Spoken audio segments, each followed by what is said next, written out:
या ठिकाणी आपण संजय D4 अकॅडमी यांच्या विद्यार्थ्यांचं गणेश वंदना हे नृत्य आता अनुभवणार आहोत।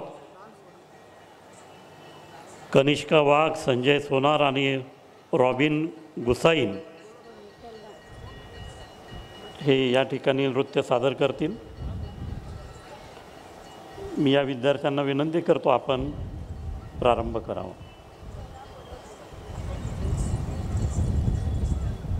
यानंतर लगेचच दुसरं सत्र सुदर्शन यांच्याकडनं आपण नाशिक जिल्ह्यातले गडकिल्ले या विषयावर सुदर्शन कुलथे आपल्याशी संवाद साधणार आहे।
खुदा तू बता तेरा क्या नाम है, तू है रहता कहाँ, तेरा क्या काम है। ऐ खुदा तू बता तेरा क्या नाम है, तू है रहता कहाँ, तेरा क्या काम है। क्या है तेरी हकीकत जो गुमनाम है, तुझ पे खुद को छुपाने का इल्जाम है।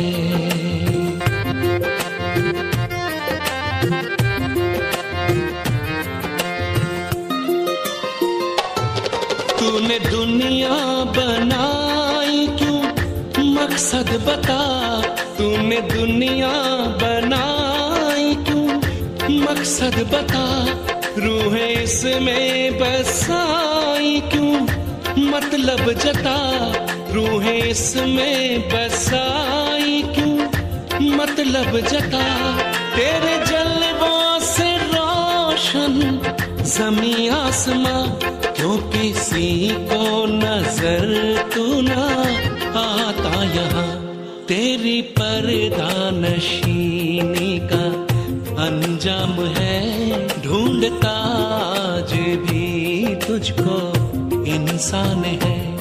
ऐ खुदा तू बता तेरा क्या नाम है, तू है रहता कहाँ, तेरा क्या काम है।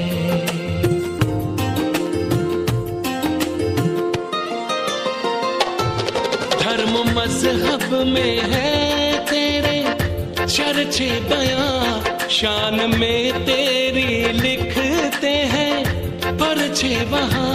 धर्म मजहब में है तेरे चर्चे बयां, शान में तेरी लिखते हैं पर्चे वहाँ। सबके भगवान अपने ही अपने जहाँ, ना समझ तुझको समझे ना लड़के यहाँ। तू समझदार हो के भी अनजान है बदी करते इंसान तू बदनाम है। ऐ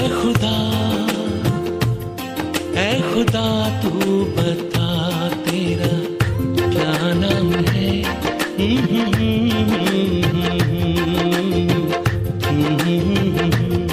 ऐ खुदा, ऐ खुदा, ऐ खुदा, ऐ खुदा, ऐ खुदा, ऐ खुदा।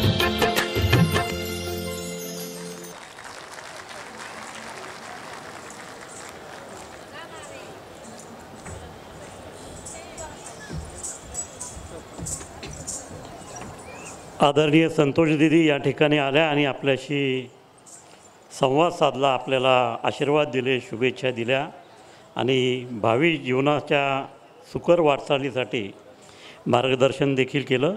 मी आदरणीय संतोष दीदी यांचे वसन व्याख्यानमालेच्या वतीनं मनपूर्वक आभार मानतो. 1999 पासून दरवर्षी एक व्याख्यान आपण वासंत दीदींच्या मदतीने या ठिकाणी आयोजित करत आहोत.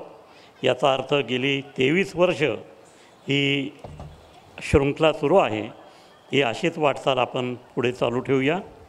यानंतर आपण आपलं आजचं दुसरं पुष्प या ठिकाणी प्रारंभ करत आहोत. सुदर्शन पांडुरंग कुलथे हे आपल्याशी या ठिकाणी संवाद साधणार आहेत.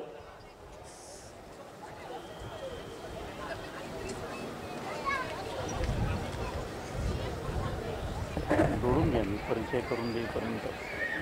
हा जोडले. सुदर्शन कुलथे हे नाशिक जिल्हा गिर्यारोहण संघाचे सचिव आहेत. वैनतेय गिर्यारोहण गिरिभ्रमण संस्थेचे माजी विश्वस्त देखील आहेत. रेअर पाथ या टूर्स अँड ट्रॅव्हल कंपनीच्या वतीने ते ठिकठिकाणी गिर्यारोहकांना आणि पर्यटकांना वेगवेगळी स्थळं दाखवण्यासाठी घेऊन जात असतात. सह्याद्री तसेच हिमालयात त्यांनी सातत्याने भटकंती केलेली आहे. हिमालयातील एव्हरेस्ट बेस कॅम्प त्यांनी 2011 साली पूर्ण केला. त्यानंतर अन्नपूर्णा बेस कॅम्प 2016 साली पूर्ण केला. त्यानंतर अन्नपूर्णा सेंच्युरी ट्रॅक 2016 साली त्यांनी पूर्ण केला आणि माउंट मनासलू सर्किट ट्रॅक त्यांनी 2019 साली पूर्ण केलेला आहे. नेहरू इन्स्टिट्यूट ऑफ माउंटेनिअरिंग उत्तर काशी येथे बेसिक माउंटेनिअरिंगचं कोर्स त्यांनी ए ग्रेडमध्ये उत्तीर्ण केलेला आहे. भारतातील तसेच भारताबाहेरील अनेक परिचित अपरिचित तसेच ऐतिहासिक ठिकाणांची अभ्यासपूर्ण भटकंती कुलथे यांनी केलेली आहे. गिर्यारोहण गिरीभ्रमण तसेच पर्यटन या विषयावर वृत्तपत्र तसेच मासिकांमधून त्यांनी सातत्यानं लेखन केलं आहे. सावित्रीबाई फुले विद्यापीठ आयोजित सर्टिफिकेट कोर्स इन माउंटेनरिंग या कोर्ससाठी सह्याद्री विषय शिक्षक म्हणून सुदर्शन कुलथे काम करतात. हातगड किल्ला नाशिक येथील अप्रकाशित असा महाराष्ट्रातील गडकिल्ल्यांवरील संस्कृत भाषेतील सर्वात मोठ्या शिलालेखाचा शोध घेण्यामध्ये सुदर्शन कुलथे यांचा महत्त्वपूर्ण वाटा राहिलेला आहे. सोनगड गुजरात येथील उकाई धरणात बुडालेल्या वाजपूरचा किल्ला तसेच त्याच्या इतिहासाचा शोध देखील त्यांनी घेतला आहे. धुळे जिल्ह्यातील लळिंग पर्वतरांगेतील अप्रकाशित रामगड किल्ल्याचा शोध तसेच अहमदनगर जिल्ह्याच्या पारनेर तालुक्यातील मासोबाजाप येथील अप्रकाशित भोरवाडी किल्ल्याचा शोध देखील सुदर्शन कुलथे यांनी घेतलेला आहे. औरंगाबाद जिल्ह्यातील कन्नड तालुक्यातील जांभळी घाट थापला लेणी आणि गिरिदुर्गाचा शोध देखील त्यांनी घेतलेला आहे. आज ते आपल्याशी किल्ल्यांचा जिल्हा नाशिक या विषयावर संवाद साधणार आहेत. आपण या व्याख्यानाचा जरूर लाभ घ्यावा. आपल्याला गिरिभ्रमणासाठी निश्चितपणे त्याचा उपयोग होऊ शकेल. धन्यवाद. नमस्कार. उपस्थित सर्व श्रोतेगणांना सर्वांना नमस्कार. गड किल्ल्यांचा विषय आहे. तर गड किल्ले म्हटल्यावर सर्वप्रथम स्मरण करावं असं वाटतं ते म्हणजे छत्रपती शिवाजी महाराजांचं. छत्रपती शिवाजी महाराजांना नमन करून मी आजच्या व्याख्यानाला सुरुवात करतो. तसंच आमच्या मार्गदर्शक आणि गुरुस्थानी असलेले श्री गिरीश टकले, वैनतेय संस्थेचे संस्थापक सदस्य कैलासवासी श्री अविनाश जोशी उर्फ जोशी काका यांचे पण मी इथे स्मरण करतो. आज ह्या व्यासपीठावर, ह्या ऐतिहासिक अशा व्यासपीठावर मला गडकिल्ल्यांवर बोलण्यासाठी संधी उपलब्ध करून दिली त्याबद्दल मी वसंत व्याख्यानमालेचे प्रातिनिधिक स्वरूपात श्रीकांत बेणी यांचे आभार व्यक्त करतो. तसेच सर्व पदाधिकारी आणि इथे असलेले सर्व तंत्रज्ञ मित्र या सर्वांना मी आभार व्यक्त करून आजच्या कार्यक्रमाची सुरुवात करतो. मित्रांनो, गडकिल्ले म्हणलं की आपल्याला सर्वप्रथम डोळ्यासमोर येतात त्या डोंगर रांगा आणि डोंगर असेल तरच गडकिल्ले असतात आणि डोंगर म्हणजेच गडकिल्ले. तर असं सगळं समीकरण आहे. तुम्ही अनेक लोक आता गडकिल्ल्यांवर भटकंती करतात, ट्रेकिंग करतात आणि ट्रेकिंगचं बीज आता काय रुजवायचं राहिलेलं नाही आहे.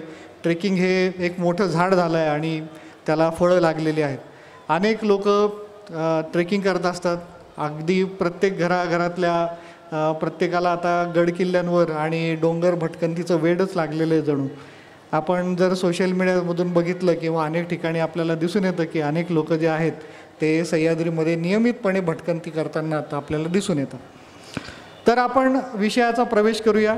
सगळ्यात महत्त्वाचं म्हणजे सह्याद्रीमध्ये आपण सह्याद्री महाराष्ट्र हे सह्याद्री म्हणजे महाराष्ट्राचा कणा, सह्याद्री म्हणजेच महाराष्ट्र म्हणजे सह्याद्री. पण हे सह्याद्री नेमकं आहे तरी काय?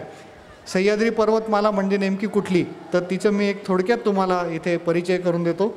सह्याद्री पर्वतरांग ही साधारणतः गुजरातपासून म्हणजे नवापूर नंदुरबारपासून सुरुवात होते आणि ती अरबी समुद्राला समांतर अशी खाली दक्षिण भारताकडे सलग अशी जाते.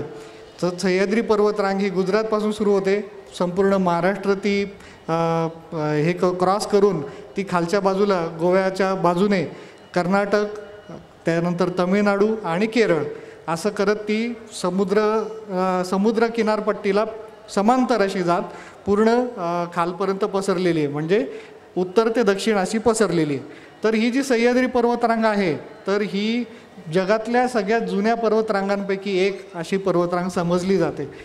जगातल्या ज्या सगळ्यात जुन्या पर्वतरांगा काढल्या तर त्याच्यातल्या साधारण 2ऱ्या-3ऱ्या क्रमांकावर सह्याद्री पर्वतरांगेचं नाव आपल्याला दिसून येतं. की सर्वात जेव्हा पृथ्वीची निर्मिती झाली तर त्यामधून जे काही तयार झालं त्यात सह्याद्री पर्वतरांगी सर्वात जुनी आहे. भारताचा विचार केला तर भारतामध्ये सर्वात जुनी पर्वतरांग जी आहे ती आरवली पर्वतरांग आणि नंतर येतं ते सह्याद्रीचं नाव. अर्थातच आपल्या सर्वांना पुन्हा प्रश्न पडला असेल की हिमालयाचं काय, तर हिमालय ही सर्वात तरुण पर्वतरांग आहे, कारण हिमालय ही सर्वात भौगोलिकदृष्ट्या ही सर्वात नंतरच्या काळामध्ये त्याची निर्मिती झाली आहे आणि अजूनही हिमालयामध्ये घडामोडी घडत आहेत आणि अजूनही हिमालयाची जडणघडण चालू आहे. तशी आरवली पर्वतरांग किंवा सह्याद्री पर्वतरांग यांची जडणघडण पूर्ण होऊन त्या पूर्णपणे स्थिर अशा पर्वतरांगा तयार झालेल्या आहेत. आपण जसं इकडून नवापूरपासून साधारणतः सह्याद्रीची पर्वतरांगेची सुरुवात होते आणि दक्षिणेपर्यंत जाते, तर दक्षिणेला आपल्या सर्वांना कन्याकुमारी माहिती आहे. त्या कन्याकुमारीचे इथे एक विवेकानंद शिळा स्मारक आहे. एका भल्या मोठ्या शिळेवर विवेकानंदांचं स्मारक बनवलं आहे. ती जी शिळा आहे ती सह्याद्रीचा सगळ्यात शेवटचा खडक समजला जातो, ती जी शिळा आहे ती.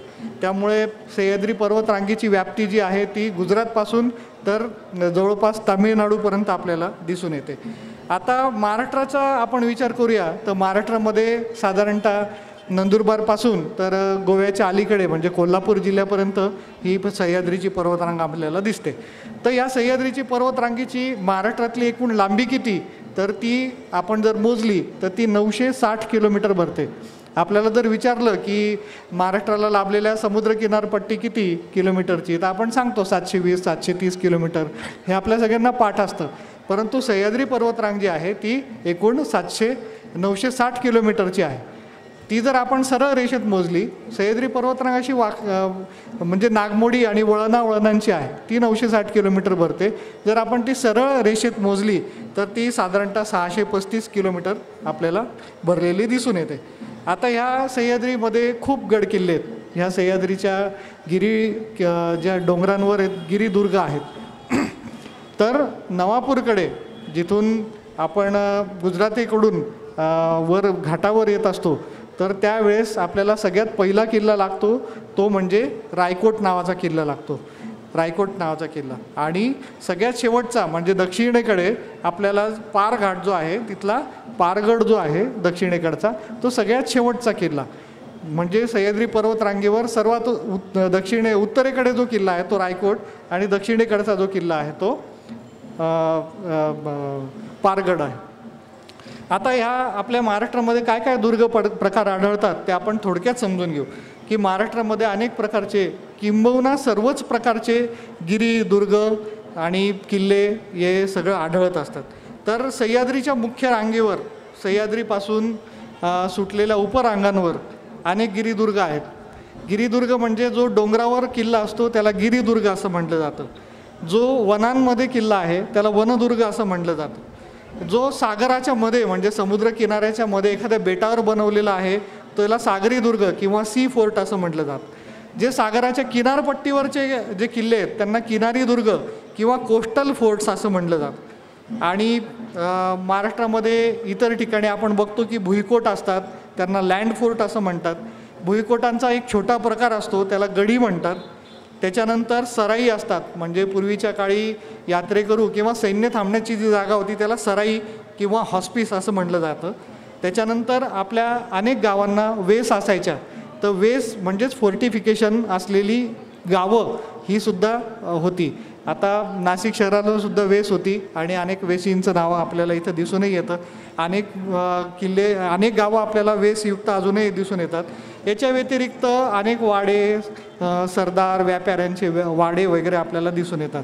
तर अशा पद्धतीने अनेक पॅलेसेस पण आपल्याला दिसून येतात. कोल्हापूरमध्ये पॅलेसेस आहेत, नाशिकच्या आसपास पण काही गावांना आपल्याला मोठी वाडे दिसून येतात. म्हणजे गिरिदुर्गांपासून सागरी दुर्गांपासून किनारी दुर्गांपासून किंवा तुम्ही म्हणाल भुईकोटांपासून तर सर्व प्रकारचे जे काही किल्ले आहेत किंवा किल्ल्याचे सगळे प्रकार जे आहेत ते आपल्याला महाराष्ट्रामध्ये इथे आढळतात. एकमेव असं राज्य आहे महाराष्ट्र की इथे सर्व प्रकार आपल्याला एकाच राज्यात बघायला मिळतात. अन्य दुसरं असं कुठलंही राज्य नाही की तिथे तुम्हाला एवढ्या सगळ्या व्हरायटीचे किल्ले बघायला मिळतील. आता आपण थोडंसं आपण हे जे काय आहे ते सगळं वेगळ्या प्रकारे थोडं समजून घेऊया की महाराष्ट्रामध्ये गड किल्ले किती. आपण म्हणतो महाराष्ट्र हा गड किल्ल्यांचा राज्य आहे. महाराष्ट्रामध्ये सगळ्यात किल्ले आहेत. शिवाजी महाराजांचा इतिहास किंवा सर्व मराठी आणि सर्वांचा इतिहास आपल्याला माहिती असतो आणि तो किल्ल्यांच्या आधारेच लढला गेला आहे. किल्ल्यांच्या आधारे सगळा केला गेलेला आहे. इतिहासात आपण डोकावून पाहिलं की आपल्याला किल्लेच सगळीकडे दिसून येतात. तर हे किल्ले नेमके किती असं कुठेही आपल्याला सापडत नाही. तर माझ्या अभ्यासातून मी एक किल्ल्यांची वर्गवारी केलेली आहे. तर आपण त्याला फोर्ट्स ऑफ महाराष्ट्र म्हणू. महाराष्ट्राचे आपण 4 विभाग केलेले आहेत. एक कोकण, पश्चिम महाराष्ट्र, विदर्भ आणि मराठवाडा. तर कोकणामध्ये आपण किल्ले बघतोय तर कोकणामध्ये समुद्री दुर्ग आहेत की जे समुद्राच्या आतमध्ये एखाद्या बेटावर बनवलेले असतात.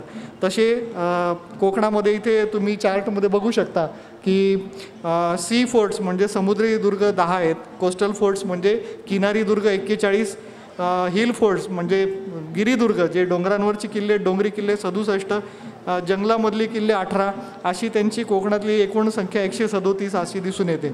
पश्चिम महाराष्ट्रामध्ये अर्थातच समुद्र नसल्यामुळे पश्चिम महाराष्ट्रामध्ये गिरिदुर्गांची संख्या जास्त आहे आणि ती सर्व मिळून 197 अशी भरते.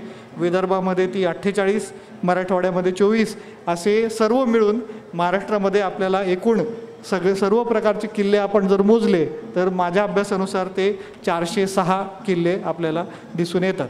ह्या सर्व किल्ल्यांची लिस्ट आणि सर्व अभ्यास माझ्याकडे आहे परंतु मी तो इथे थोडा शॉर्ट करून मांडतोय. तर आपण कोकण जो पहिला विभाग बघितला त्या कोकणामध्ये मुंबई, ठाणे, रायगड, रत्नागिरी, सिंधुदुर्ग असे 5 जिल्हे आपण घेतले आहेत आणि त्या 5 जिल्ह्यांची वर्गवारी करून आपल्याला साधारणतः 137 असा आकडा मिळतो. एकूण 137 दुर्ग मिळतात. पश्चिम महाराष्ट्राचा विचार केला तर त्यात नंदुरबार, धुळे, जळगाव, त्याच्या खाली नाशिक, नगर, पुणे, सातारा, सांगली, कोल्हापूर आणि सोलापूर असे आपण जिल्हे घेतलेले आहेत आणि त्याच्यामध्ये त्यांच्या दुर्गांची वर्गवारी आपण केली तर एकूण आपल्याला 197 असा आकडा मिळतो. त्याच्यापुढे आपण मराठवाड्याचा विचार केला तर मराठवाड्यामध्ये डोंगरी किल्ले कमी आहेत. सपाट भाग तुलनेने जास्त असल्यामुळे तिथे लँड फोर्ट्स म्हणजे भुईकोटांची संख्या जास्त आहे आणि मराठवाड्यामध्ये औरंगाबाद, जालना, परभणी, नांदेड, बीड, उस्मानाबाद आणि लातूर एवढे सगळं मिळून जिल्हे मिळून 24 किल्ले आपल्याला साधारण तिथे आढळतात. आणि विदर्भाचा विचार केला तर बुलढाणा, अकोला, अमरावती, यवतमाळ, वर्धा, नागपूर, चंद्रपूर, भंडारा, गोंदिया आणि गडचिरोली असे एवढे जिल्हे मिळून आपल्याला साधारणतः 48 असं किल्ल्यांची यादी मिळते. तर आपण याच्यात सांगण्याचा उद्देश असा आहे, ही सर्व यादी तुमच्यापुढे सादर करण्याचा माझा उद्देश असा होता की आपण जर डिस्ट्रिक्ट वाईज म्हणजे जिल्हावार आपण जर गड किल्ल्यांची यादी बघितली तर आपल्याला नाशिक जिल्ह्यामध्ये सर्वात जास्त म्हणजे सुरुवातीचं जे लाल रंगाचं तुम्ही स्तंभ बघितला आहे आलेखामधला तर त्याच्यामध्ये नाशिकच्या गड किल्ल्यांची संख्या ही सर्वात जास्त दिसून येते. ती म्हणजे 64 आपल्याला गड किल्ले एकूण नाशिकमध्ये दिसून येतात. त्याच्या खालोखाल रायगड जिल्ह्यामध्ये आपल्याला 47 दुर्ग आहेत.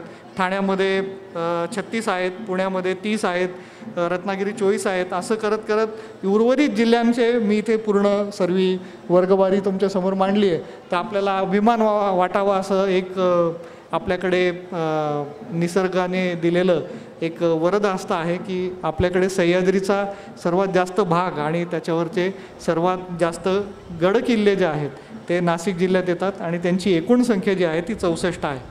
आता महाराष्ट्र आणि सह्याद्रीच्या तुलनेमधले आपण नाशिकचं प्रमाण किंवा त्याचं तुलना करूया तर संपूर्ण महाराष्ट्रातल्या सर्व प्रकारचे गिरिदुर्ग म्हणजे सागरी, भुईकोट आणि इतर सर्व जर आपण मोजले तर त्याच्या तुलनेमध्ये आपण 64 हा आकडा बघितला आणि सुरुवातीला 406 हा आकडा बघितला होता. तर नाशिकच्या गड किल्ल्यांचं प्रमाण हे 17% भरतं पूर्ण महाराष्ट्रामध्ये. तर संपूर्ण महाराष्ट्रातल्या सर्व गिरिदुर्गांच्या सर्व प्रकारच्या दुर्गांची जर आपण यादी काढली तर त्याच्यामध्ये एकट्या नाशिकमध्ये 17% आपल्याला किल्ले आहेत असं दिसून येतं. आणि त्याच्या व्यतिरिक्त फक्त गिरिदुर्गांचा विचार केला, डोंगरी किल्ल्यांचा, ज्याच्यात लँड फोर्ट्स म्हणजे भुईकोट आणि सागरी दुर्ग नाही आहेत, तर त्या नाशिकची जर तुलना केली त्यांच्याशी तर आपल्याला साधारणतः 24% जे किल्ले आहेत ते एकट्या नाशिक जिल्ह्यामध्ये आपल्याला दिसून येतात. ही आपल्यासाठी अभिमानाची गोष्ट आहे. आता नाशिकमध्ये एवढे किल्ले आहेत, तर त्या नाशिकमध्ये डोंगर रांगा पण कुठल्या आहेत तर आपण त्याच्याविषयी पण एक थोडक्यात माहिती घेऊया. तर नाशिकमध्ये आपल्याला डोंगर रांगा आणि त्यांच्यावरच्या किल्ल्यांची मी संख्या तुम्हाला सांगतो. नाशिक जे शहर आहे त्या शहराच्या वायव्येकडे रामशेजची पर्वतरांग आहे.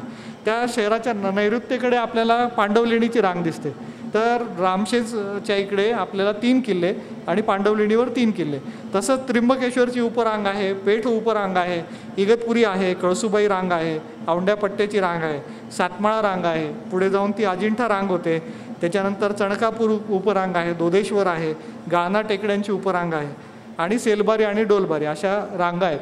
तर या सगळ्या रांगा मिळून आपल्याला इथे समोर दिसतंय की आपल्याकडे 64 गिरिदुर्ग जे आहेत ते कुठल्या कुठल्या रांगांवर आहेत हे आपल्याला साधारण त्याच्यात दिसून येतं. आता मी सारखं सांगतोय की 64 किल्ले, हे नेमके 64 किल्ले आहेत तरी कुठले, तर ते पण एक आपण पुढच्या 5 मिनिटामध्ये समजून घेऊया. तर ह्या 64 किल्ल्यांची यादी जर आपण बघितली तर नाशिकचे उपरांग जी वायव्य, आता मी तुम्हाला बोललो जी रामशेज रांग म्हणून प्रसिद्ध आहे, तर तिथे रामशेज, देहरी आणि भोरगड अशी 3 किल्ले आपल्याला दिसून येतात. त्याच्यामध्ये एक प्राचीन किंवा ऐतिहासिक वारसा असलेला डोंगर पण आहे चांबरलेणी, परंतु तो किल्ला नाही. रामशेज, देहरी आणि भोरगड, तर आपण इथे त्यांची चित्र बघू शकतात.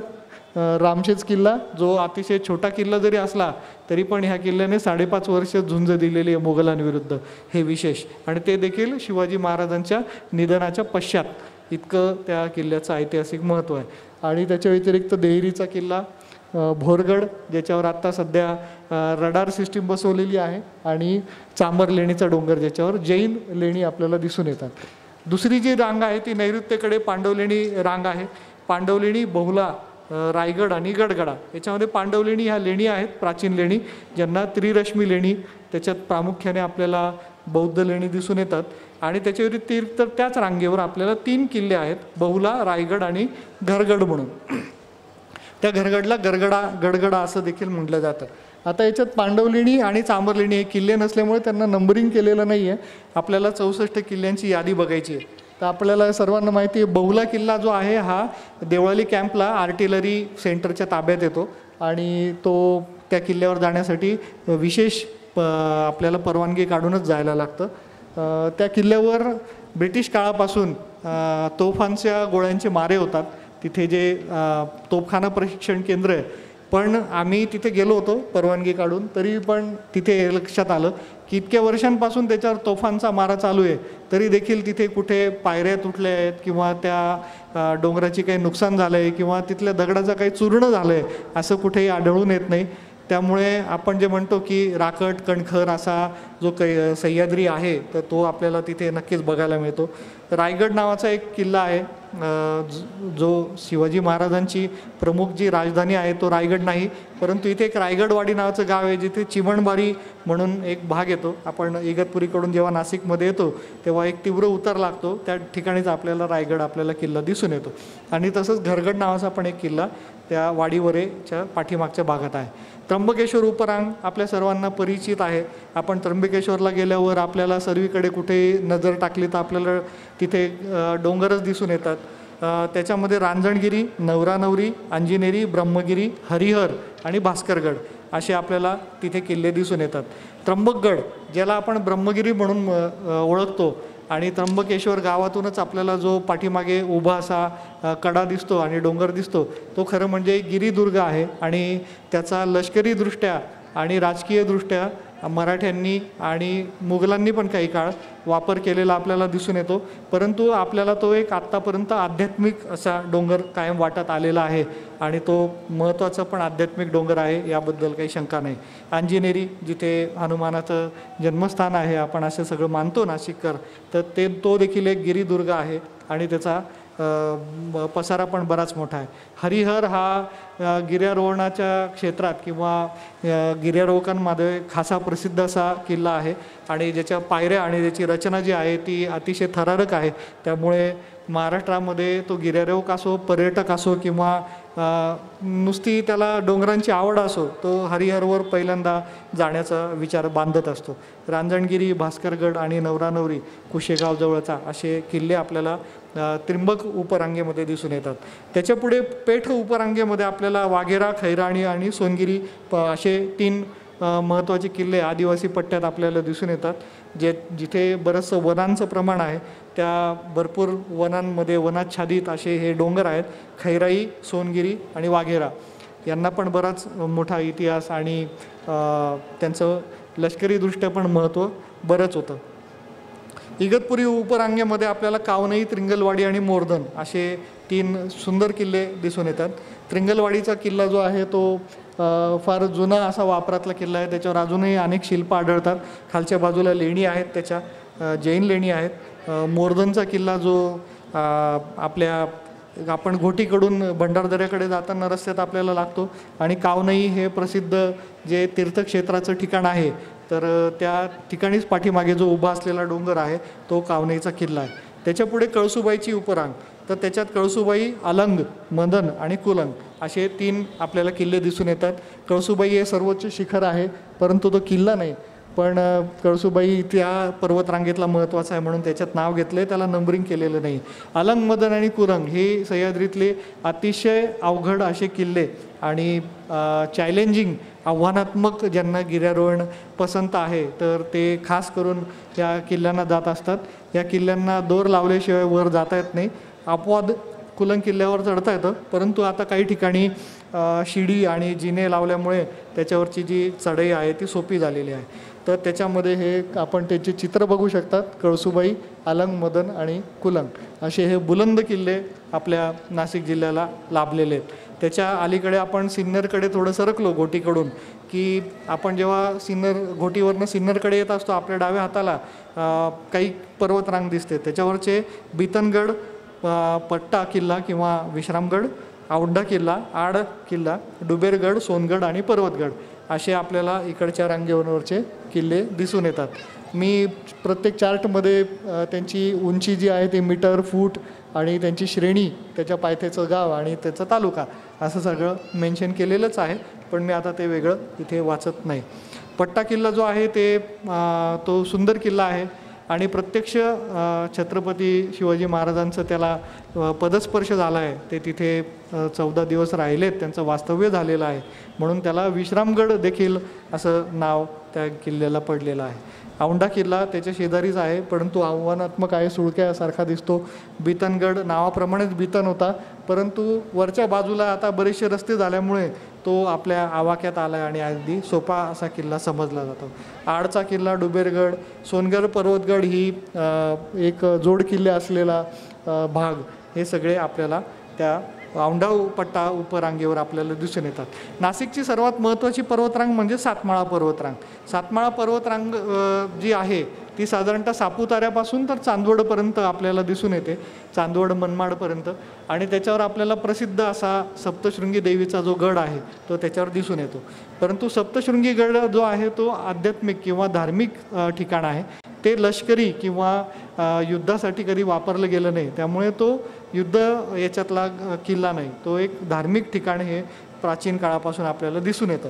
तर त्यावर असलेले किल्ले जे आहेत ते आपण सापुताऱ्याकडून बघितले तर हातगड, आचला, अहिवंत, मोहनदर, त्याच्यानंतर सप्तशृंगी येतं आणि नंतर मग पुढे मार्कंडेय, कणेरगड, रावळा जावळा, त्यानंतर धोडप, कांचना, कोळदेर, राजदेर, इंद्राई, चांदवड आणि मेषणा अशी किल्ल्यांची रांग आपल्याला तिथे दिसून येते.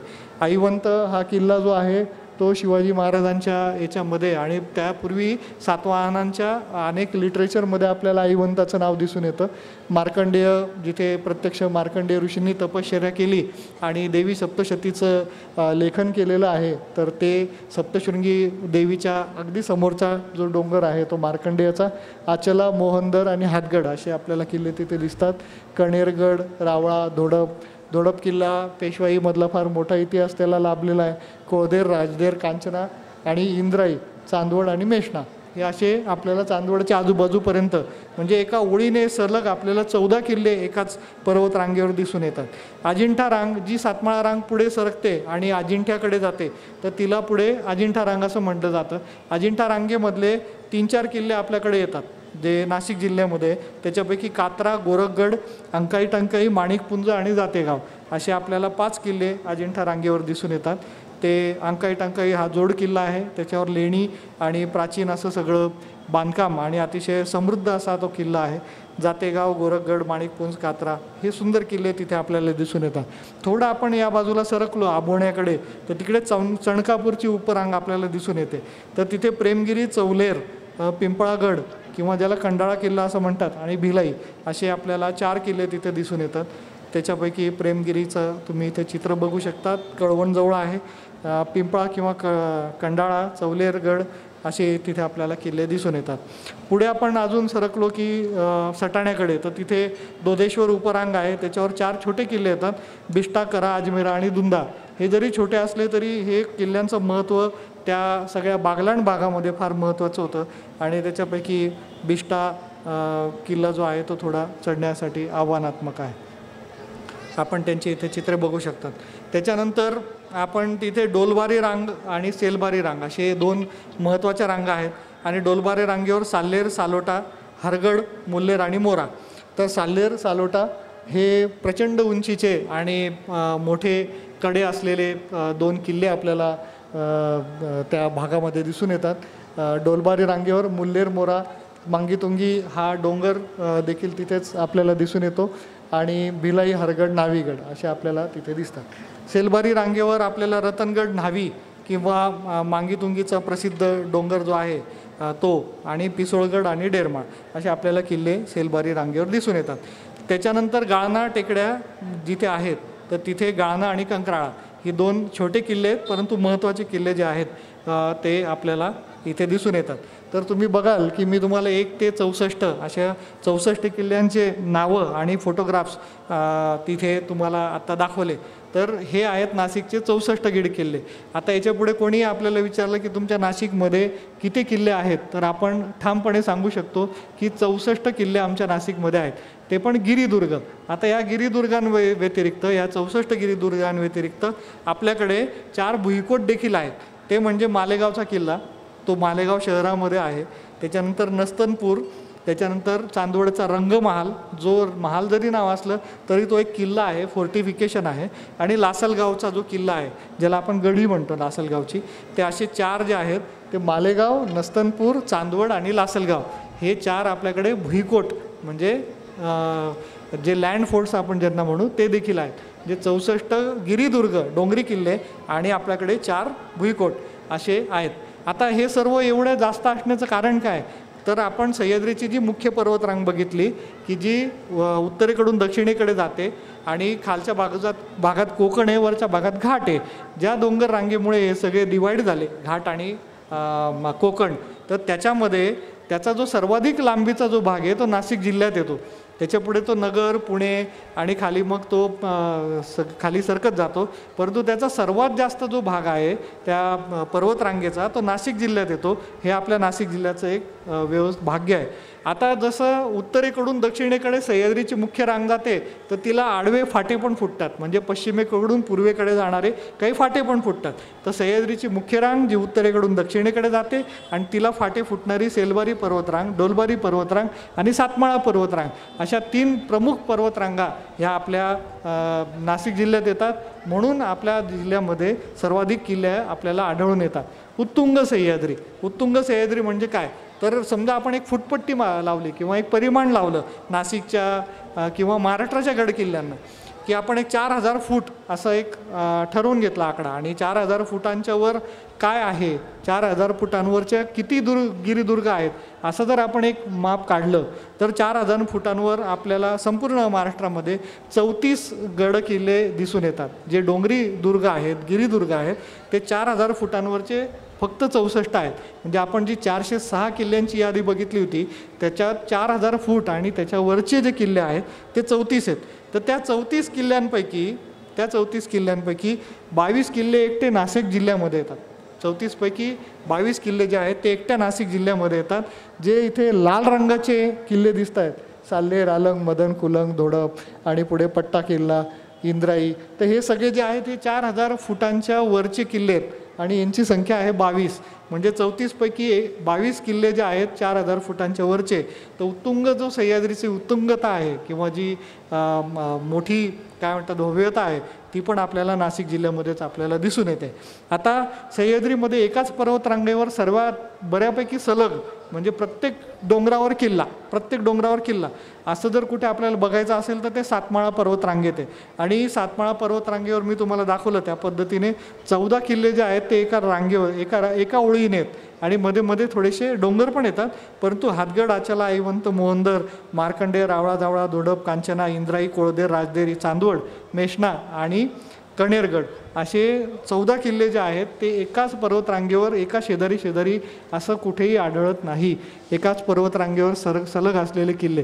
याला कारण म्हणजे उत्तरेमधून जी काही आक्रमणं यायची आणि ती गोंडवन किंवा आदिवासी पट्टा सोडून जिथे जास्त धोका होता आणि ती पर्वतरांग क्रॉस करून यायची. तर प्रमुख जी पर्वतरांग होती ती सातमाळा पर्वतरांग होती. ती क्रॉस केल्यानंतरच त्यांना दक्षिणेमध्ये प्रवेश मिळत होता आणि ते मोठं बॅरियर म्हणून इथे एका ओळीने 14 किल्ले आपल्याला उभे केलेले दिसून येतात. नव्याने प्रकाशात आलेले किल्ले म्हणजे नाशिक जिल्ह्यामध्ये किंवा इतरही जिल्ह्यांमध्ये अनेक किल्ले होते. तिथे पाण्याची टाकी किंवा दुर्ग स्थापत्य अवशेष म्हणजे तटबंदी, बुरुज किंवा त्याच्यावर असलेले काही इतर बांधकामं, पायऱ्या असं सगळं दिसून येत होतं. आणि ते नव्याने शोधलेले जे किल्ले आहेत ते पण त्यांची संख्या देखील नाशिकमध्ये सर्वात जास्त आहे. मी तुम्हाला आधी दाखवलेल्या याच्यामध्ये बिष्टा, भिलाई, अजमेरा, मेषणा, जातेगाव, प्रेमगिरी, पिंपळागड हे समोर जे दिसत आहेत ते 12 किल्ले जे आहेत ते नाशिकचे दुर्ग अभ्यासक आणि इतिहासतज्ञ श्री गिरीश टकले यांनी शोधून काढण्याचं काम केलेलं आहे. आणि त्यांची यादी देखील महाराष्ट्रामध्ये, उर्वरित महाराष्ट्रामध्ये आपल्या नाशिक जिल्ह्यातच आपल्याला दिसून येते. सर्वाधिक उंचीचा किल्ला आणि शिखर. सर्वाधिक उंचीचा किल्ला शिखर सर्वांना माहिती असतं कळसुबाई, परंतु सर्वाधिक उंचीचं जे शिखर आहे ते म्हणजे आपलं सर्वाधिक उंचीचा जो किल्ला आहे गिरिदुर्ग आहे तो साल्हेर आहे आणि तो देखील आपल्या नाशिक जिल्ह्यात आहे. ही एक आपल्याला अभिमानाची गोष्ट आहे. या नाशिक जिल्ह्यामध्ये आपल्याला कळसुबाई देखील शिखर नाशिकमध्येच आहे असं माझा अभ्यास म्हणतो. कारण शिखराचा जो भाग आहे आणि त्याचा जवळपास 55 ते 60% जो भाग आहे तो नाशिक जिल्ह्यात येतो. खरं म्हणजे या पर्वतरांगेने आपल्या नाशिक आणि नगर अशा 2 जिल्ह्यांचं विभाजन केलेलं आहे. आणि जर आपण गुगल मॅप जरी बघितला किंवा सर्वे ऑफ इंडियाचा मॅप बघितला तर जी गुलाबी रंगाची रेषा दिसते त्याच्या खालच्या भागात नगर जिल्हा आहे, वरच्या भागात नाशिक जिल्हा आहे आणि त्याच्यावर आपल्याला कळसुबाई आणि अलंग, मदन, कुलंग असे 3 किल्ले आपल्याला दिसून येतात. परंतु जे खालचं बारी गाव आहे कळसुबाई शिखराच्या खालचं ते मात्र नगर जिल्ह्यात येतं आणि तिथून नगर जिल्ह्याची सीमा लागते. म्हणून आपण सर्वजण म्हणतो की कळसुबाई हे सर्वोच्च शिखर जे आहे ते अहमदनगर जिल्ह्यात येतं. परंतु भौगोलिकदृष्ट्या जर आपण बघितलं तर ते नाशिक जिल्ह्यामध्ये त्याचा जवळपास 60 ते 65% जो भाग आहे तो नाशिक जिल्ह्यात येतो शिखरासकट. परंतु इथे मला त्यावर काही वाद निर्माण करायचा नाही आहे. आजही आपल्याला MPSC किंवा कुठल्याही स्पर्धा परीक्षांमध्ये उत्तर लिहायचं असलं की कळसुबाई हे शिखर कुठल्या राज्यात येतं, कुठल्या जिल्ह्यात येतं, तर आपल्याला ते अहमदनगर जिल्हा असंच आपल्याला तिथे लिहायचं आहे. परंतु भौगोलिकदृष्ट्या जर आपण व्यवस्थित अभ्यास केला तर ते नाशिक जिल्ह्यात आपल्याला दिसून येतं. सह्याद्रीतील सर्वात मोठा परीघ असलेला, आता आपण सर्वात उंच किल्ला बघितला, सर्वात उंच शिखर बघितलं, तर सर्वात मोठा घेरा असलेला किल्ला जो आहे तो आहे मित्रांनो अंजिनेरी, जो आपल्या नाशिक शहराच्या अगदीच लागून आहे. साधारण 17-18 किलोमीटर शहरापासून येतो आणि त्याचा जो घेरा आहे त्याचा परीघ आहे तो जवळपास 20 किलोमीटर लांबीचा भरतो आणि त्याचा जो एरिया आहे तो जवळपास 16 स्क्वेअर किलोमीटर आपल्याला भरलेला दिसून येतो. तुलनेमध्ये आपण राजगड, रायगड, पन्हाळा, मुल्हेर, रावळा, जावळा, गाविलगड अशा काही प्रमुख आणि मोठ्या किल्ल्यांची यादी बघितली तर ती पण त्याचा घेरा देखील याच्यापेक्षा कमी भरतो आणि सर्वात मोठा घेरा असलेला किल्ला अंजिनेरी हा देखील आपल्या जिल्ह्यात आहे याचा आपल्याला अभिमान असला पाहिजे. अनेक किल्ल्यांच्या रचना ज्या असतात त्या खाली आपल्याला डोंगराकडे बघितलं आपण कुठेही गाडीतून येता जाताना, तर खालच्या बाजूला आपल्याला एक निमुळता उतार दिसतो ज्याच्यावर जंगल असतं किंवा माती असते बऱ्यापैकी, आणि वरच्या बाजूला उभे असे कातळकडे दिसतात काळ्या रंगाचे, आणि त्या कातळकड्यांवरनं एकतर त्याला वळसा घालून वर चढण्यासाठी रस्ता असतो किंवा त्याला कोरून पायऱ्या केलेल्या असतात आणि वर जायला लागतं. अशी साधारणतः ढोबळ रचना दिसते की खाली उतार आणि जंगल, त्या उतारावर वरच्या बाजूला कातळकडे आणि त्याच्यातून कोरलेला मार्ग. तर असा पायथ्यापासून तर माथ्यापर्यंत सर्वात जास्त कातळ कोरीव मार्ग एखाद्या किल्ल्याला असेल तर तो किल्ला म्हणजे कुलंगचा किल्ला. जवळपास त्याच्या 65 ते 70% भाग जो आहे तो आपल्याला कोरीव पायऱ्यांवरनं जायला लागतं, आणि तो जो आहे तो कुलंग किल्ला आपल्याला इथं चित्रांमध्ये आपण बघू शकतात. आव्हानात्मक आहे. खालपासून वरपर्यंत सह्याद्रीमधली सर्वात जास्त चढाई असलेला जो किल्ला आहे तो कुलंगचा आहे, हे मला इथे नमूद करावं असं वाटतं. आणि त्याचं आपण जर चित्र बघितलं समोरच्या किल्ल्यावरनं तर ते आपल्याला असा त्याचा विस्तृत असा पंख पसरलेल्या गरुडासारखा असा तो मोठा आपल्याला सगळा भाग दिसून येतो. सह्याद्रीमध्ये सर्वात जास्त ट्रायव्हर्सेस म्हणजे वळण असलेला मार्ग, या टोकापासून त्या टोकापर्यंत आडवं चालत आलो, परत त्या टोकापासून या टोकापर्यंत आडवं चालत आलो, तर असे जे वळण मार्ग सर्वात जास्त कुठल्या किल्ल्याला असतील तर त्या अलंग किल्ल्याला आहे, आणि तो देखील नाशिक जिल्ह्याचा एक भाग आहे. आणि तो ट्रायव्हर्सेसचा एक किल्ला असलेला, ट्रायव्हर्सेस असलेला किल्ला आहे असं मला इथे सांगावंसं वाटतं. जोड किल्ले तर महाराष्ट्रामध्ये अनेक ठिकाणी जोड किल्ले आपल्याला दिसून येतात. चंदन, वंदन वगैरे असे अनेक जोड किल्ले आहेत. पुरंदर आणि वज्रगड वगैरे असे अनेक किल्ले आहेत. तर सर्वात जास्त जोड किल्ले पण नाशिकमध्ये सापडतात बरं का. म्हणजे साल्हेर सालोटा, मुल्हेर मोरा, आईवंत महिवंत, रावळा जावळा, कांचन मांचन आणि अणकाई डंकाई अशी आपल्याला जोड किल्ल्यांची सर्वाधिक जी जोडगोळी आहे ती आपल्याला नाशिक जिल्ह्यात दिसून येते. हे आपलं विशेष एक नाशिकचं एक सह्याद्रीचं विशेष आहे. जोड किल्ल्यांना एकमेकांना तटबंदीने जोडलेले गड किल्ले म्हणजे अणकाई टणकाई जे आपल्या मनमाडजवळ येतात, येवला जवळ येतात, आणि ते अणकाई टणकाईचा जो किल्ला आहे ते 2 किल्ले एकमेकांना तटबंदीने जोडलेले, आणि ती तटबंदी आज देखील तेवढी शाबूत आहे. ही सह्याद्रीमधली जोड किल्ल्यांना जोडणारी सर्वात मोठी तटबंदी आहे. हे पण मला इथे माझ्या अभ्यासातून नमूद करावं असं वाटतं. भूस्तरीय रचना आणि किल्ले काही ठिकाणी आपण जर गेलो तर आता आपण धोडप किंवा वडाई भोईकडून आपण जेव्हा सातमाळा पर्वतरांगेकडे बघतो तर आपल्याला एक खाच पडलेला डोंगर दिसतो लांबून, शंकराच्या पिंडीसारखा आकार दिसतो त्याचा, आणि त्याच्यावर काय म्हणतात आपल्याला आकर्षित करतात ते त्यांचे आकार जे आहेत ते. तर हा बघा, हा धोडपचा किल्ला आहे. जो उभा भाग आहे तो हा सगळा ज्वालामुखीतून तयार झालेला आहे, आणि एक आडवी भिंत आहे. तर आडवी भिंत जी आहे ना ती खूप निमुळती आहे, साधारणतः 8 ते 10 फूट अशी रुंदीची, आणि ती लांबलचक अशी भिंत आहे. जवळपास ती 800 मीटर वगैरे असेल. तर ती एवढी मोठी नैसर्गिक कातळ भिंत, तिला भौगोलिक भाषेमध्ये डाईक असं म्हणतात. आणि जो सुळका आलेला आहे वर त्रिकोणी असा एक शिवलिंगासारखं आपल्याला दिसतं, तर त्या सुळक्याला व्होल्कॅनिक प्लग असं म्हणतात.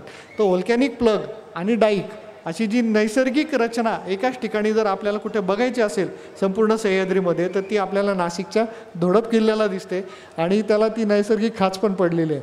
तर व्होल्कॅनिक प्लग आणि डाईक म्हणजे निमुळती अरुंद अशी भिंत ती आपल्याला जर कुठे बघायची असेल, भूस्तरीय रचनेचा एक चांगला नमुना बघायचा असेल तर तो आपल्याला नाशिक जिल्ह्यामध्ये धोडप किल्ल्याला बघायला मिळतो.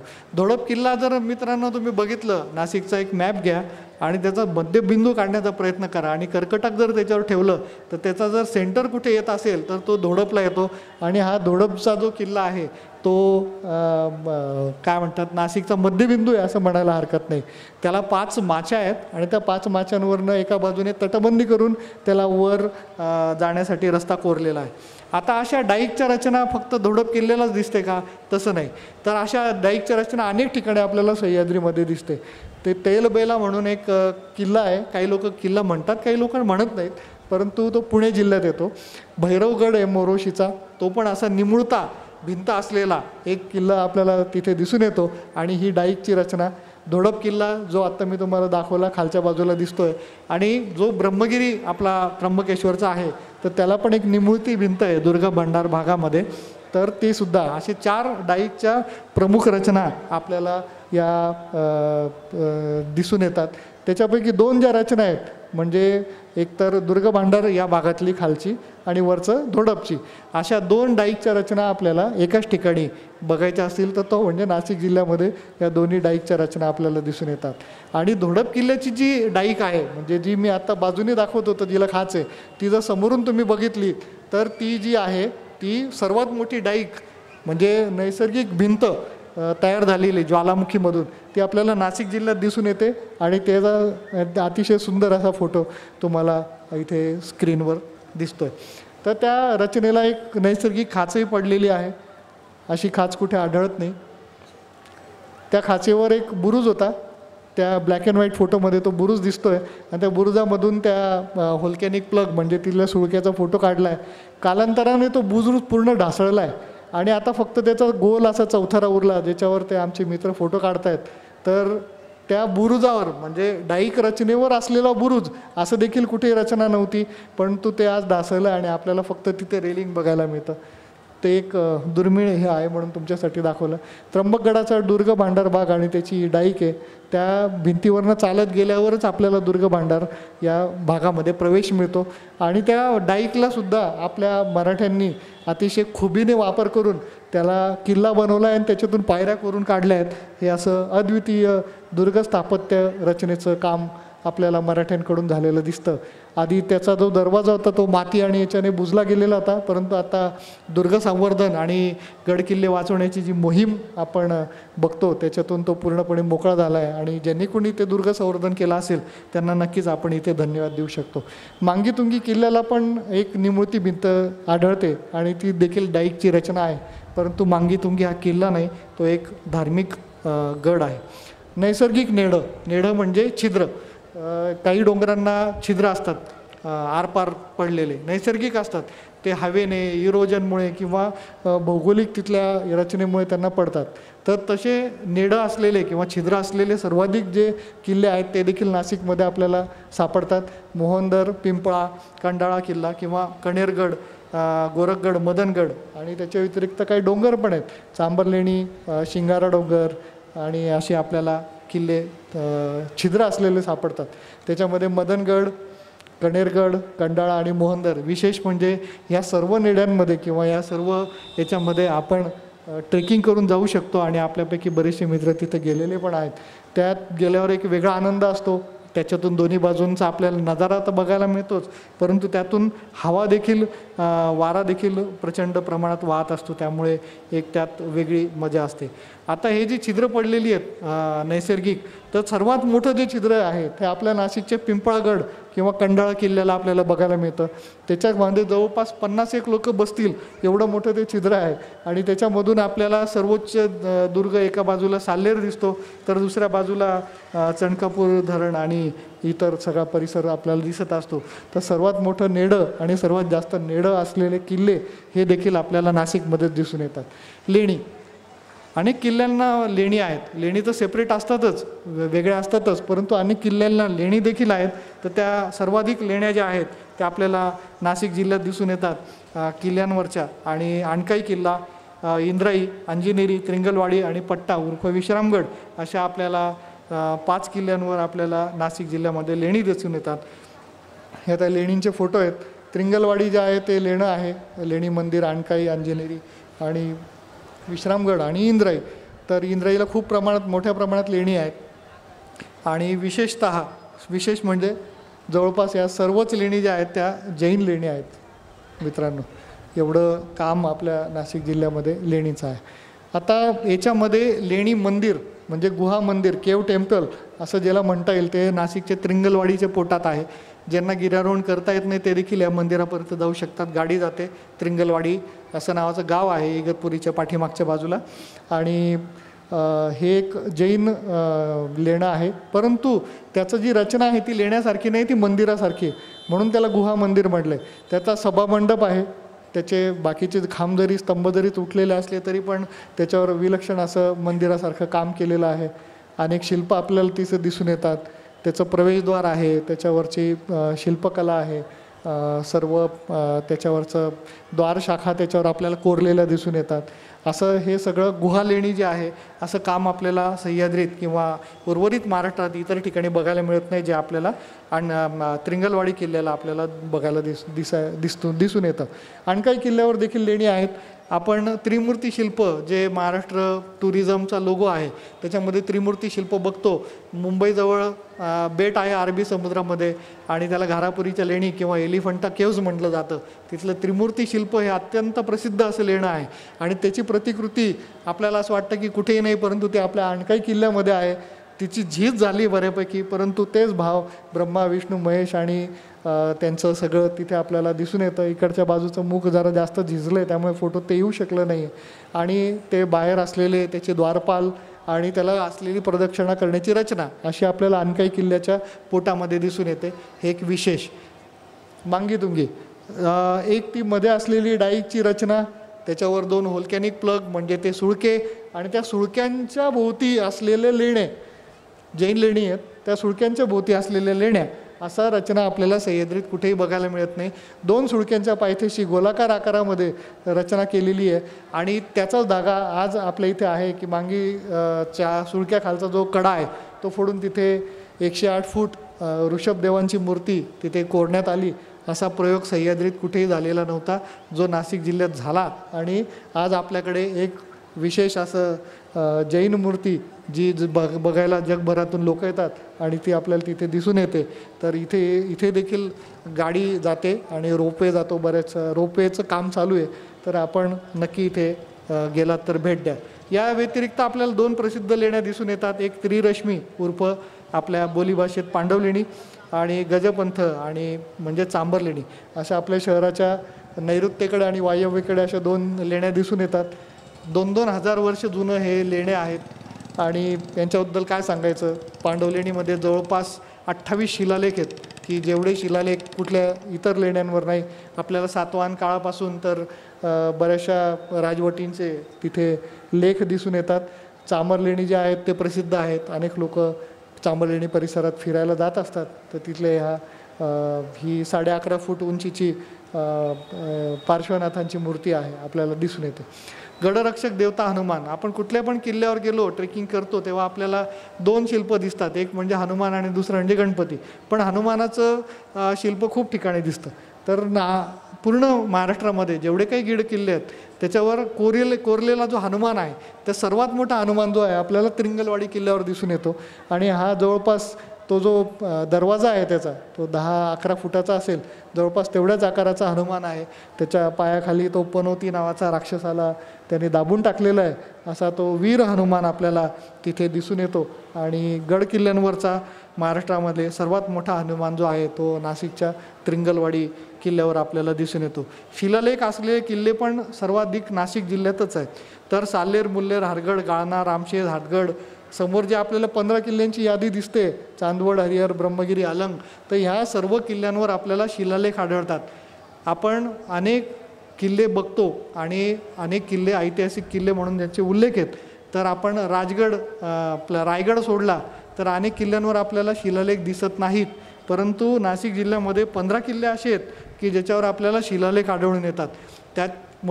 त्या सगळ्या किल्ल्यांमध्ये जर आपल्याला शिलालेखांची राजधानी म्हणायचं झालं तर आपल्याला नाशिकच्या मालेगाव जवळ असलेला गाळना किल्ला हा शिलालेखांची राजधानी म्हणता येईल. एकाच किल्ल्यावर जवळपास 31 शिलालेख आपल्याला सापडतात. ही शिलालेखांची राजधानीच म्हटली पाहिजे. त्याच्यावर फारसी भाषेतले शिलालेख आहेत, त्याच्यावर इंग्लिश भाषेतले शिलालेख आहेत, त्याच्यातला मराठी भाषेतला शिलालेख आहे आणि त्याच्यावर संस्कृत भाषेतला देखील शिलालेख आहे. त्याच्यातले काही शिलालेख जे आहेत ते आत्ता संग्रहालयामध्ये शिफ्ट करण्यात आलेले आहेत. संपूर्ण महाराष्ट्रामध्ये गडकोटांवर जे शिलालेख आहेत त्या शिलालेखांमध्ये देवनागरी भाषेतला आणि सर्वात मोठा जो शिलालेख आहे तो आपल्याला नाशिकच्या हातगड किल्ल्यावर सापडतो. नाशिकला जे सापुतारा आहे तर त्या सापुताऱ्याजवळ 6 किलोमीटर अलीकडे हातगड नावाचा किल्ला आहे आणि त्याच्यावर हा शिलालेख आपल्याला सापडतो. हा बागलांचे जे बागुल राजे होते तर त्यांच्यातला जो भैरवसेन जो राजा होता त्याच्या विजयाप्रित्यर्थ त्यांनी बहामनी राजवटीमध्ये बहामनी राजाला आपल्या बहामनी निजामशाही राजाला त्यांनी हरवलं होतं आणि त्याच्या विजयाप्रित्यर्थ हा शिलालेख तिथे कोरलेला आहे त्या किल्ल्यावर. आणि हा शिलालेख अनेक वर्ष अडगळीत होता. तो मागे एका शोध मोहिमेमधून तो आम्हाला दिसून आला होता. तर त्याचं इथे शिलालेखाचं वाचन आणि हा सांगायला आनंद वाटतो की हा सर्वात मोठा शिलालेख आहे जो महाराष्ट्रामध्ये आढळतो.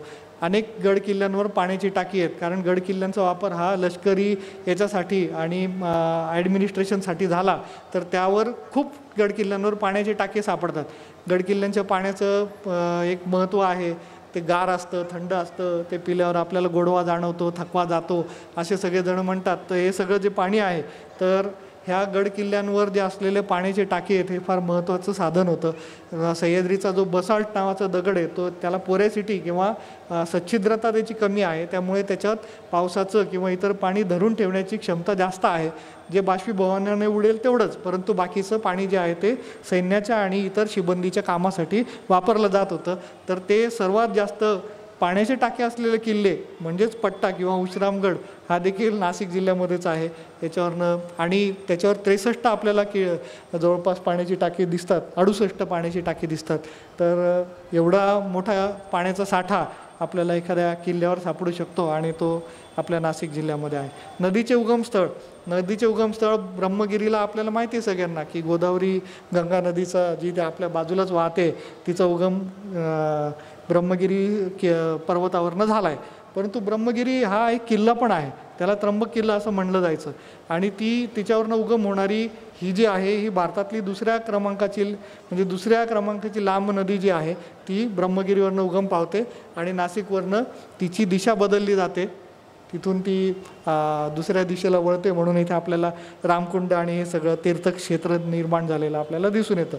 तर तिचं जे उगमस्थळ आहे ते ब्रह्मगिरीचं, तर त्या ब्रह्मगिरीच्या उगमस्थळामध्ये म्हणजे गंगा गोदावरीचं जे मंदिर आहे तिथपासून तर ती नाशिकवरनं पुढे मराठवाड्याकडून जी आंध्र प्रदेशमध्ये राजमुंद्री म्हणून जे ठिकाण आहे तिथे ती बंगालच्या उपसागरामध्ये विलीन होते, तिथे तिचं मुख आहे. परंतु आपल्याला एवढंच माहिती असतं की ब्रह्मगिरीवरनं गोदावरी नदीचा उगम होतो आणि ती भारतातली दुसऱ्या क्रमांकाची नदी आहे. पण त्या ब्रह्मगिरीवरनं 5 नद्यांचा उगम होतो. आज मी तुम्हाला सांगतो. आज या व्याख्यानाच्या निमित्ताने ब्रह्मगिरी आपण जेव्हा त्र्यंबकेश्वरला जातो आणि ब्रह्मगिरी किल्ल्याकडे बघतो तेव्हा त्याला 5 असे उठाव आपल्याला दिसून येतात. त्याला पंचलिंग असं म्हणतात. तर ते पंचलिंगाचे जे नावं पण आहेत सद्योजात, वामदेव, तत्पुरुष, अघोर आणि ईशान. तर ह्या 5 लिंगांमधून 5 नद्यांचा उगम होतो. आता हे नावं मी आणली कुठून तर ही त्र्यंबक महात्म्यामध्ये लिहिलेली आहे की अथ ब्रह्मगिरी साक्षात शंकरोन संशया सद्योजात मिती ख्यातम प्रथमलंग मुच्यते वामदेव द्वितीयसु तृतीय घोरसज्ञकः चतुर्थक तत्पुरुष ईशान पंचमहा स्मृता. म्हणजे 5 लिंग असलेला हा जो आहे तो किल्ला आहे आणि त्या 5 लिंगांमधून 5 नद्यांचे उगम होतात. त्याच्यावरनं सद्योजातमधून गोदावरी नदीचा उगम होतो जी 3 प्रमुख राज्यांमधून 1500 किलोमीटरचा प्रवाह 1498 किलोमीटर ती जाते आणि आंध्र प्रदेशामध्ये राजमुंद्रीला मी तुम्हाला सांगितलं की तिचं समुद्रामध्ये मुख आहे. वामदेवावरनं वैतरणीचा उगम होतो जी पलीकडे हत्तीमेट भागातून खाली उतरते. तिच्यावर वैतरणा डॅम लगेच आपल्याला दिसून येतो आणि त्याचं सगळं पाणी पुरवठा जो आहे तो मुंबईला होतो आणि वैतरणीचं मुख जे वसईजवळ आहे. त्याच्यानंतर आघोरवरनं अहिल्या नावाच्या नदीचा उगम होतो. ती त्र्यंबकेश्वर गावामध्ये येते. तिचा त्र्यंबकेश्वर गावामध्ये गोदावरीबरोबर संगम होतो आणि तिथं जे संगमस्थळ आहे अहिल्याचं आणि गोदावरीचं तिथे नारायण नागबळीच्या विधी केल्या जातात त्या संगमावर. तत्पुरुष जे आहे त्याच्यावरनं रामगंगा आणि ईशानवरनं बाणगंगा या नद्यांचा उगम होतो. जी रामगंगा आहे ती दमणगंगा नदीसोबत तिचा पुढे संगम होतो आणि बाणगंगा जी ती नारपारच्या खोऱ्यामध्ये जाऊन मिसळते. असे 5 नद्यांचा उगम जो आहे तो आपल्याला ब्रह्मगिरी म्हणजेच त्र्यंबक किल्ल्यावरनं झालेला दिसून येतो. म्हणजे फक्त गोदावरीच नाही तर आपल्याला 5 नद्या देणारा हा एक प्रमुख जो किल्ला आहे किंवा गिरिदुर्ग आहे तो आपल्या नाशिकच्या त्र्यंबकेश्वराला आपल्याला आढळून. गिरिदुर्गांवर तोफा आढळतात, अनेक वेळेस तोफांचा उपयोग केला गेलेला आहे. तर त्याच्यात नाशिक जिल्ह्यामध्ये जो आपला हरगड किल्ला आहे, मुल्हेरच्या शेजारी हरगड नावाचा किल्ला आहे बागलाण भागात आणि त्याच्यावर सर्वात मोठी जी तोफ आहे ती आपल्याला दिसून येते. तिचं नाव आहे 1000 बगादी तोफ. एवढी मोठी तोफ तुम्हाला स्वराज्यातल्या प्रमुख किल्ल्यांवर देखील दिसणार नाही. ही आपल्याला तो पाठीमागे मुल्लेर आणि मोरागड दिसतोय आणि हारगडावर पडलेली 1000 बगादी तोफ आहे. ही बांगडी पद्धतीने बनवलेली तोफ आहे. त्याच्यातली एक बांगडी आपल्याला गेलेली दिसते आणि सर्वात मोठी तोफ, तिला कोणी हलवू शकत नाही म्हणून ती टिकलेली आहे तिथपर्यंत आजपर्यंत. आणि अशी तोफ जी आहे ती सर्वात मोठी तोफ आपल्याला नाशिक जिल्ह्यामधलेच आपल्याला दिसून येते. टाकसाळ, अनेक गिरिदुर्गांवर टाकसाळही होत्या. आपल्याकडे जुनी नाणी असतात, अनेक लोक शिवराई किंवा जुनी नाणी असतात. तर नाशिक जिल्ह्यांमध्ये गिरिदुर्गांवर 2 टाकसाळी होत्या. एक मुल्लेर किल्ल्यावर होती. मुल्लेर किल्ल्यावर जी औरंगजेबामध्ये मुल्लेर किल्ल्याचं नाव किंवा मुल्लेर गावाचं नाव औरंगनगर असं होतं, त्याच्यावर मुघलांची टाकसाळ होती. आणि चांदवड किल्ल्यावर आपल्याला होळकरकालीन टाकसाळ दिसून येते. होळकरकालीन टाकसाळ आज देखील अस्तित्वात आहे. आणि तिसरी जी टाकसाळ होती ती आपली इथे पलीकडेच टाकसाळ लेन, म्हणजे मुघलांच्या काळामध्ये जेव्हा नाशिकचं नाव गुलशनाबाद होतं त्यावेळेस इथे मुघलकालीन एक टाकसाळ होती, तिला टाकसाळ लेन असं म्हणलं जातं.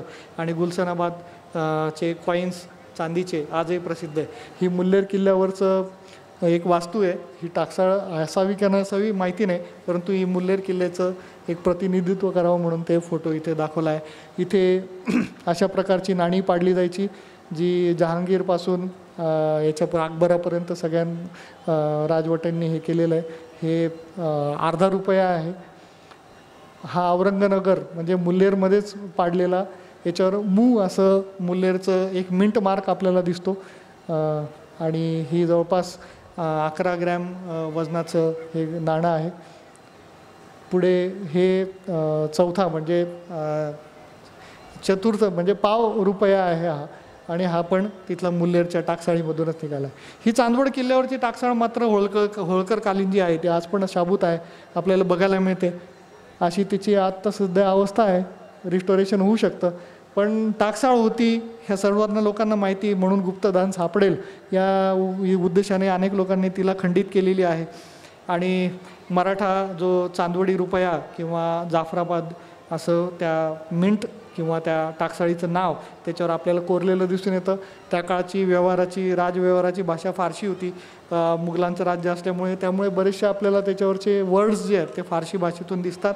आणि ते हे जाफराबाद म्हणजे चांदवडच्या याचा हा 1 रुपया आहे जो चांदीचा आहे. तो वरचा जो आहे तो अर्धा रुपया आहे चांदवड मिंटचा, आणि खालचा जो आहे तो तांब्याचा आहे आणि तो पण चांदवडचा 2 पैसा असा कॉईन आपल्याला दिसून येतो.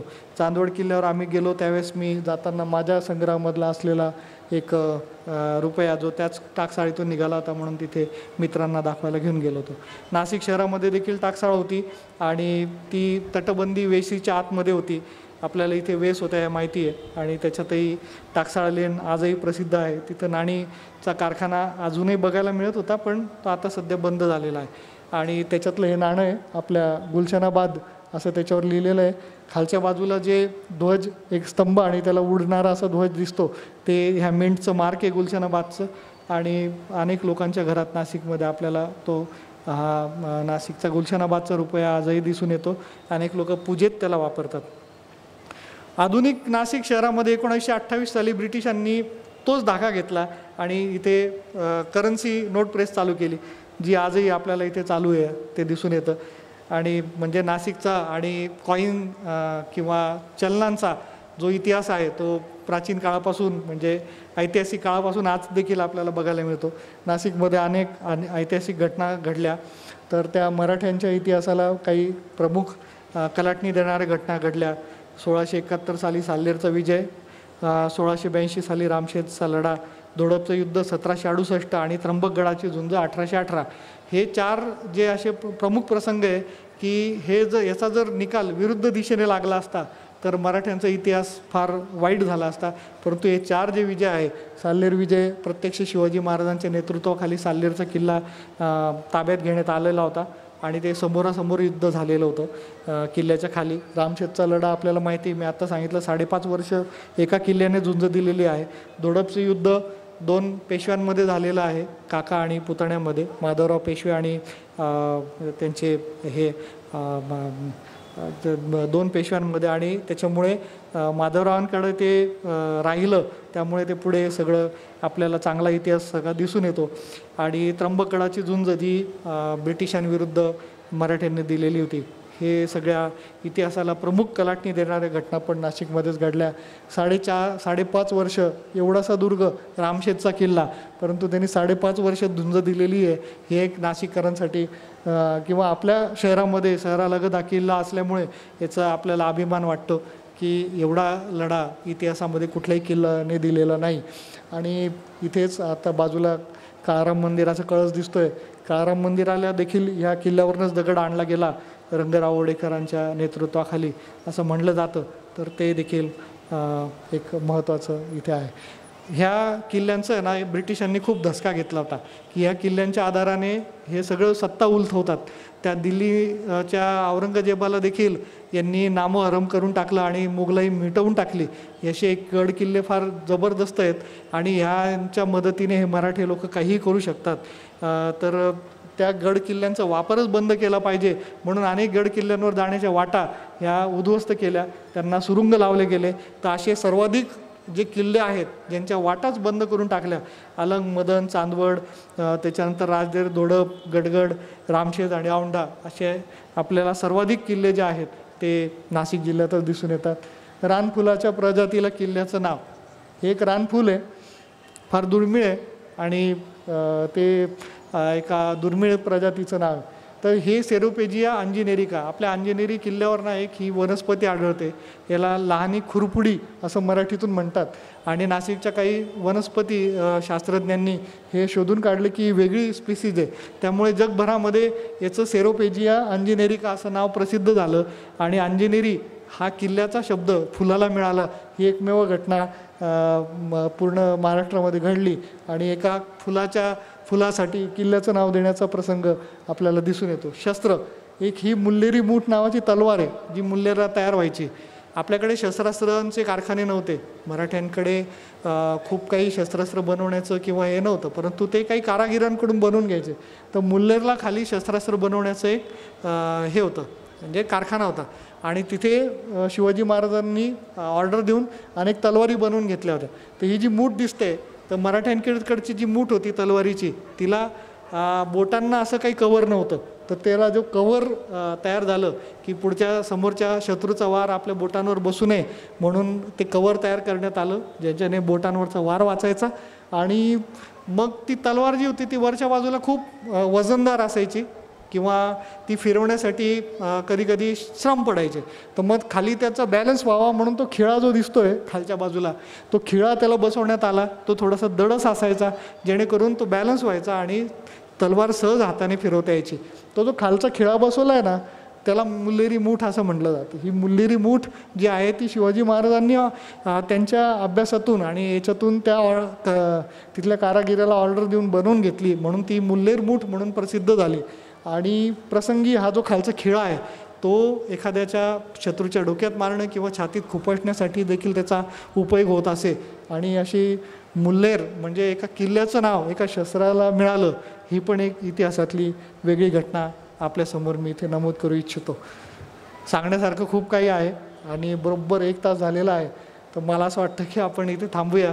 आणि तुम्ही सर्वांनी हे सगळं ऐकून घेतलं आणि मला एक नाशिकच्या गड किल्ल्यांच्या बाबतीत आणि याच्या बाबतीत एक वेगळ्या पैलूने याच्यावर सगळं प्रकाश पाडता आला, त्याबद्दल धन्यवाद. आणि सर्व आयोजकांचे, वसंत व्याख्यानमालेचे सर्वांचे धन्यवाद.